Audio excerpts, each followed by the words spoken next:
Hello दोस्तों, नमस्कार। तो आज हम लोग बात करेंगे कि स्टॉक में या जो इंट्राडे ट्रेडिंग होती है, स्विंग ट्रेडिंग होती है, तो खास करके स्टॉक में जो टेक्निकल एनालिसिस होता है वो क्यों करते हैं, उसके पीछे का रीजन क्या है, कैसे करते हैं।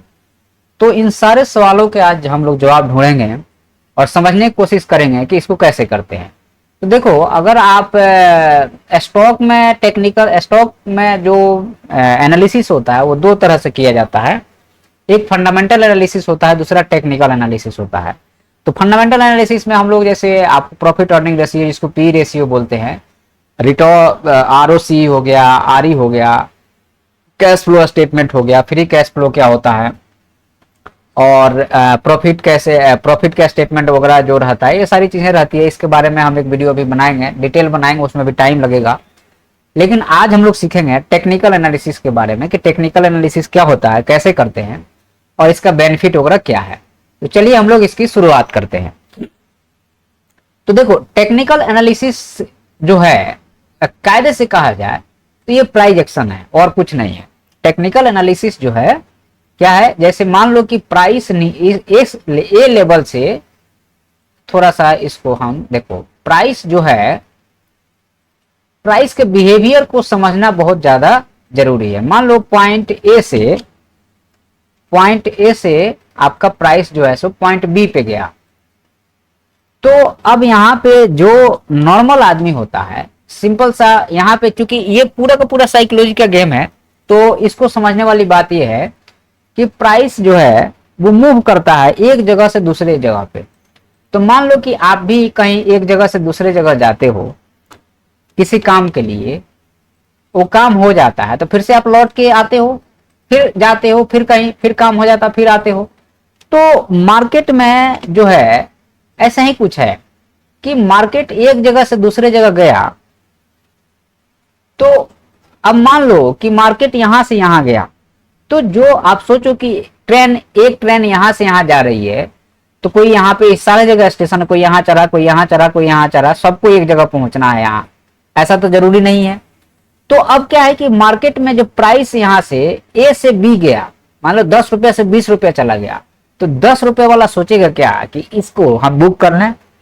उसके बाद 11 में लिया है, कोई 12 में, कोई 13 में, कोई 14 में, सब सोचेंगे क्या कि इसको बुक करते हैं। या ये 10 वाला सोचा कि हम बुक करते हैं, तो इसने शुरुआत में लिया है, तो जैसे ही ये थोड़ा नीचे आएगा फिर इधर वाले सब बुक करना शुरू कर देंगे।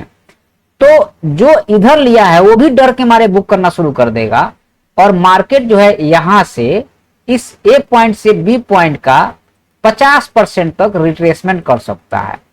तो यहां से जो है आपका मार्केट जो है ये 50% पे आ गया। तो अब चूंकि अब देखना, थोड़ा समझने वाली बात है, उसको समझना। तो अब ए से बी पे गया, फिर जब नीचे आया 50% पे जब आया, तो बहुत सारे होशियार लोग हैं या बहुत बड़े पैसा, या ए के पास बहुत पैसा है, तो वो क्या सोचेगा कि अब 50% पे थोड़ा सा ये डिस्काउंट रेट में मिल रहा है। जो प्रॉफिट अर्निंग होती है उसकी भी चार्ट कुछ ऐसे ही होता है, पी इन्फ्लेट करता है, फिर जो है सो नीचे आता है, फिर इन्फ्लेट किया जाता है उसको। जैसे गुब्बारे में आप हवा भरते हो, फिर हवा निकल जाता, फिर भरते हो, या ट्रेन को आपने जो पहले भाप वाली इंजन थी उसमें भी कुछ ऐसे ही चलता था, आगे पीछे करके वो मूवमेंट करता है। तो स्टॉक भी वैसे ही मूवमेंट करता है। तो मार्केट में ये यहां से यहां गया, और जब इस पे आया तो ये वाले के पास बहुत पैसा है, सपोज दैट ए के पास में अरबों खरबों रुपया है, तो वो चाहेगा कि हम लगातार पैसा लगाते जाएंगे तो जो इधर सब लोग प्रॉफिटेबल हो जाएगा और सब लोग बुक करेगा तो हमें नुकसान हो जाएगा, कोई नहीं चाहेगा। तो वो चाहेगा प्राइस को थोड़ा नीचे ले आया जाए, अब फिर पैसा लगाया जाएगा। तो यहाँ पे जब नीचे ले आके वो थोड़ा पैसा लगाएगा, या यहां से लेके यहां तक वो पैसा लगाएगा, उसके बाद में फिर रिटेलर इसमें घुस करके पैसा लगाते लगाते फिर इसको टान के यहां ले जाएगा। तो फिर ये तो यहां लिया है, तो फिर ये बुक करके और यहां से फिर इंतजार करेगा कि ये थोड़ा रिट्रेस करे, तो फिर हम यहाँ पे पैसा लगाएंगे। तो फिर यहाँ पे आया, फिर बड़ा प्लेयर जो ए था वो थोड़ा सा पैसा लगाएगा, और फिर उसको ऊपर खींच के यहां तक ले जाएगा, उसके बाद फिर रिटेलर खींच के यहां तक ले जाएगा, फिर प्राइस बुक। तो यहां से आपको क्या समझ में आया? यहां से ये समझ में आया कि यह जो ट्रेंड लाइन जो बनता है उसके बेसिक कॉन्सेप्ट यही है कि जब प्राइस नीचे आएगा तो कम पैसा लगा के आप ज्यादा पैसा कमा सकते हो, और स्टॉक मार्केट में तो यही होता है कि हमें कम पैसा लगा के हमारा पैसा डबल हो जाए, ट्रिपल हो जाए, 4 गुना हो जाए, 5 गुना हो जाए। यही आप चाहते हो, और क्या चाहते हो, आप यही चाहते हो। तो उसके लिए ही हम लोग क्या करते हैं कि अब ये तो आपको ये चार्ट पे दिख रहा है। अब मान लो अगर हम कहें कि यहाँ 10 रुपया से 20 रुपया गया, 15 पे आया, फिर 25 रुपया गया, फिर जो है सो यहाँ पे 30 रुपया गया, फिर जो है सो यहाँ पे 15 पे आया, फिर जो है सो 45 गया। तो प्राइस में जो बड़ा प्लेयर है वो नीचे पैसा लगाता है, नीचे पैसा डीप में पैसा लगाता है, और फिर वो चुपचाप बैठता है, और उसके बाद में रिटेलर उसमें पैसा डालते जाता है, और एक टाइम के बाद में तो अब प्राइस साइकिल साइकोलॉजी हमने पढ़ाया है, वहां जाके आप उसको एक बार वॉच करना कि उसमें मैं क्या बताया हूं। तो रिटेलर क्या करता है, देखो जो बड़ा प्लेयर है वो इस जोन में पैसा डालेगा, और रिटेलर कहां पैसा डालेगा, रिटेलर इस जोन में पैसा डालेगा, इस जोन में। इसलिए रिटेलर का नुकसान हो जाता है। रिटेलर हमेशा जो है सो इस जोन में पैसा डालता है, मतलब ये जो है ना इस जोन में वो पैसा डालता है, ये वाले जोन में, ये वाले जोन में पैसा डालता है। वो इधर वो पैसा डालेगा ही नहीं। रिटेलर इस जोन में जब बढ़ जाएगा ना तो इसके ऊपर पैसा डालना वो शुरू करेगा, जबकि बड़ा प्लेयर यहां से यहां तक पैसा भर के बैठ चुका, अब वो इधर पैसा नहीं डालेगा, रिटेलर इधर डालेगा। तो रिटेलर जब यहां डाल रहा है, यहां के बाद जब यहां आएगा तो निकल जाएगा, उसको लॉस हो जाएगा या कुछ प्रॉफिट लेके निकल जाएगा, और यहां फिर से वो पैसा नहीं डालेगा, वो फिर इसके ऊपर ही पैसा डालेगा। ये साइकोलॉजी है, क्योंकि इसके ऊपर निकलेगा तो हम बाई करेंगे। अरे यार तुम बेवकूफ हो क्या। रिटेलर के साथ यही प्रॉब्लम है। अब इसी चीज को हम लोग बोलते हैं टेक्निकल एनालिसिस। तो अब टेक्निकल एनालिसिस के अगर हम बात करते हैं, अब थोड़ा सा इसको थोड़ा सा हम लोग टर्म में बात करेंगे, टेक्निकल एनालिसिस। ओके, अब थोड़ा सा हम लोग इसको टर्मिनोलॉजी में या टर्म में बात करेंगे, और फिर समझने की कोशिश करेंगे कि क्या है टेक्निकल एनालिसिस। देखना आप यहाँ पे समझने की कोशिश करना, बहुत आराम से समझना, कोई हड़बड़ी नहीं है, और जहां हड़बड़ी करोगे वहां गड़बड़ी हो जाएगा। तो टेक्निकल एनालिसिस में जो मेन पार्ट होता है वो 2 चीजें होती है। अगर आप समझोगे इसको ध्यान से, तो स्टॉक मार्केट में इसके अलावा कोई और चीज नाम की है ही नहीं, अगर इसको एक बार ध्यान से समझ लिए तो टेक्निकल एनालिसिस में आप देखोगे और समझोगे तो आपको यहाँ पे 2 चीजें मिलेगा। एक है सपोर्ट, एक हो गया आपका सपोर्ट की लाइन, दूसरी हो गई रेजिस्टेंस। एक सपोर्ट की लाइन हो गई, दूसरी रेजिस्टेंस की लाइन हो गई, और तीसरी हो गई जो कि ट्रेंड लाइन हो गया। ट्रेंड क्या कहता है उसकी एक लाइन होगी, 3 लाइन हो गई। तो आपके पास में यहां टेक्निकल एनालिसिस में 3 ही चीज है, एक सपोर्ट है, दूसरा आपका ट्रेंड लाइन है, और तीसरा है रेजिस्टेंस है। तो अब हमें मार्केट में अगर अब यहां पे समझने वाली बात है कि हम एक ट्रेंड लाइन ड्रॉ करेंगे। अभी सारा चीज जो पढ़ा रहे हैं ना, अभी प्रैक्टिकल करके आपको बता देंगे तो एक ही बार में क्लियर हो जाएगा, घबराने वाली बात नहीं है। देखो ट्रेंड लाइन जो है एक ऐसे ट्रेंड लाइन बनता है, और दूसरा ट्रेंड लाइन जो बनता है वो ऐसे बनता है। तो हम इसको मिटा करके थोड़ा सा और आपको क्लियर करते हैं, और इससे आपको बहुत सारी चीजें क्लियर हो जाएगी। ट्रेंड लाइन जो बनता है वो ऐसे बनता है, ओके, और ट्रेंड लाइन जो बनता है ये अपवर्ड साइड का है और डाउनवर्ड साइड का ऐसे बनता है, ठीक है। तो ये अपवर्ड साइड का ट्रेंड लाइन हो गया, ये डाउनवर्ड साइड का ट्रेंड लाइन हो गया। अब यहाँ पे क्या है कि अपवर्ड साइड का ट्रेंड लाइन और डाउनवर्ड साइड का जो ट्रेंड लाइन है, अगर आप इसको बहुत ही ध्यान से देखोगे तो आपको क्या समझ में आएगा कि ये समझ में आएगा कि अब नीचे से ये मार्केट ऊपर जा रहा है, तो ये ऊपर जाकर के जब इस ट्रेंड लाइन पे आएगा तो यहाँ सपोर्ट कहलाएगा, ये सपोर्ट है, दैट इज द सपोर्ट। तो यहाँ पे जैसे मार्केट यहाँ से चला, अब फिर ये जब इस ट्रेंड लाइन पे आएगा that is called the support. ये क्या बना आपका, एक सपोर्ट बन गया। यहाँ पे बाइंग आएगी, यहाँ पे ये एज्यूम किया जाता है कि यहाँ से बाइंग आएगी, और यहाँ से बाइंग आती है। तो यहाँ से बाइंग आई, अब ये कहां तक जाएगी। तो पहली बात तो है कि ये जो है, पहली बात ये है कि यहाँ पे थोड़ा रुकने वाली बात है और समझने वाली बात है कि पहली है आपकी ये वाली, पहला एक रेजिस्टेंस इसको यहाँ मिलेगा। यहाँ इसलिए रेजिस्टेंस मिलेगा, उसके पीछे का लॉजिक है। उसके पीछे का लॉजिक ये है कि ये जो सपोर्ट लाइन है, तो अब यहाँ पे जो इधर सारे लोग बाई किए हैं वो प्रॉफिटेबल हैं, और इधर जितने लोग बाई करेंगे वो लॉस में रहेंगे, क्योंकि यहां से मार्केट यहां तक आ गया है तो उनको जीरो लाइन पे आ गए हैं। तो अब यहाँ पे जब यहाँ से मार्केट, आप समझना थोड़ा ध्यान से, जब यहाँ से मार्केट जब इस लाइन तक जाएगा तो एक बार यहाँ डिप मार देगा। कारण क्या है कि जितने लोग इधर फंसे होंगे वो पहले अपना प्रॉफिट बुक करेंगे, आज जो बड़ा प्लेयर है यहाँ पे फिर से एक बार बाई करने की कोशिश करेगा। तो यहाँ पे थोड़ा सा मार्केट जो है सो थोड़ा डिप मारेगा या ऊपर जा करके, इसको रिटेस्ट कहते हैं लोग, और फिर ऐसे निकलेगा कि इस रेजिस्टेंस को पहले एक बार सेलर ट्राई करेगा। सेलर ट्राई एक्चुअल में नहीं करता है, जो यहाँ फंसा हुआ है उसको जब यहाँ प्रॉफिट दिखने लगता है, मान लो 6 महीना से वो फंसा हुआ है, और जब उसको यहाँ प्रॉफिट दिखता है तो बुक कर लेता है। अब वहां से फिर बड़ा प्लेयर यहाँ पैसा डालता है और ऊपर ले जाएगा, अब फिर जो यहाँ पे फंसा हुआ था यहाँ फिर फंस जाएगा। तो ये क्या एक जाल है, समझो बात को, नहीं समझोगे तो मरोगे।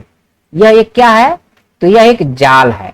शेयर मार्केट एक जाल है, हम तो यही कहते हैं भाई, बाकी लोग जो कहे शेयर मार्केट एक जाल है, और उस जाल में तुम्हें निकलना कैसे सीखोगे नहीं तो मरोगे। ये क्लियर है कि तुम मरोगे। तो अब यहाँ पे क्या हुआ कि जितने लोग इधर फंसे थे, जैसे ही ये ऊपर उनको कुछ पैसा दिखा, वो क्या है कि उनकी साइकोलॉजी बिल्डअप नहीं है, डेवलप नहीं है, नए लोग हैं, शेयर मार्केट समझते नहीं है, पैसे डाल देते हैं, अब मर जाते हैं।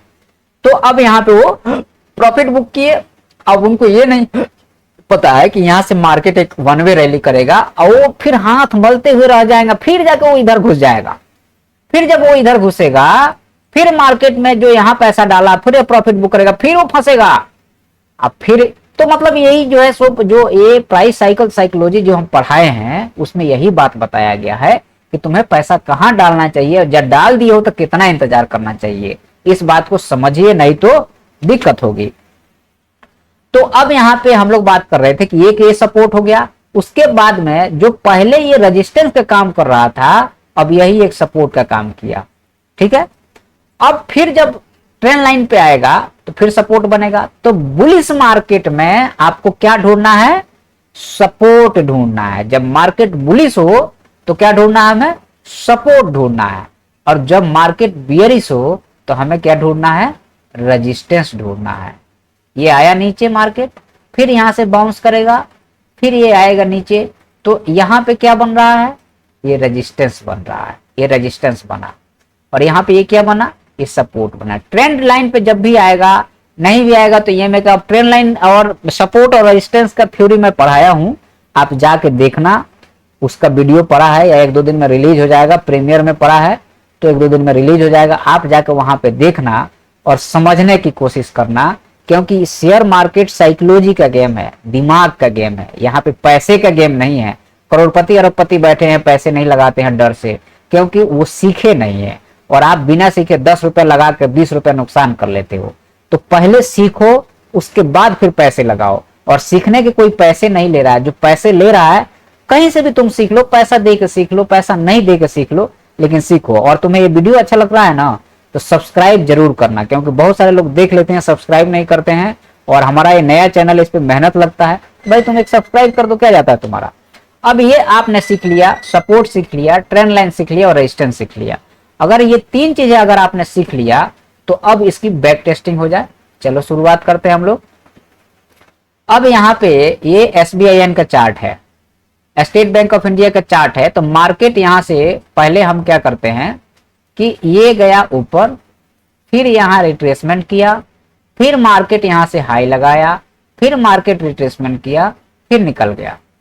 तो अब यहां पे आप क्या देख रहे हो कि यहां पे मार्केट एक सपोर्ट बनाया, फिर मार्केट यहां पे एक सपोर्ट बनाया, और जो है सो ये एक ट्रेंड लाइन हो गया। क्लियर है बात, समझ में आई। कोई जरूरी नहीं है, देखो समझने वाली बात है कि कोई जरूरी नहीं है कि मार्केट जो है सो हमेशा ट्रेंड लाइन पे ही आए। उसके लिए जरूरी क्या है कि EMA का भी आप उपयोग कर सकते हो। तो 9 EMA का भी आप यहाँ पे उपयोग कर सकते हो। तो 9 EMA भी आपको मंथली चार्ट पे जब वहां पे आता है प्राइस, तो उसके बाद में मार्केट में एक बाइंग आ जाती है। तो हाँ, तो हम लोग बात कर रहे थे यहाँ पे कि सपोर्ट, तो आपका सपोर्ट जो हो सकता है वो 9 EMA भी हो सकता है या ट्रेंड लाइन भी हो सकता है। जनरली जो है सो ट्रेंड लाइन को ज्यादा वैलिडिटी दिया जाता है, क्योंकि वहां पे बायर जो है सो एक्टिव होता है, बायर और सेलर का जोन होता है। अब यहाँ पे जैसे ये सपोर्ट हो गया, अब अगेन आप लोग अगर ध्यान से देखोगे 2014 से 18 के बीच में, तो एसबीआई में कुछ ऐसा है, देखो ये है ऐसा, और ऊपर से एक ये जो है ये वाला, ये एक रेजिस्टेंस का जोन है, ये चैनल में ही रहा है मार्केट। उसके बाद में यहाँ पे भी देखोगे तो देखो ये एक चैनल में यहाँ फंसा है और उस चैनल का यहाँ पे ब्रेकआउट हुआ है, और ब्रेकआउट के बाद में उस चैनल का रिटेस्ट भी हो गया। कई बार मार्केट में क्या होता है कि यहाँ से ये ब्रेकआउट देगा, फिर इसको रिटेस्ट करके फिर निकलता है, कई बार ऐसा होता है, अभी आपको देखने को मिल जाएगा।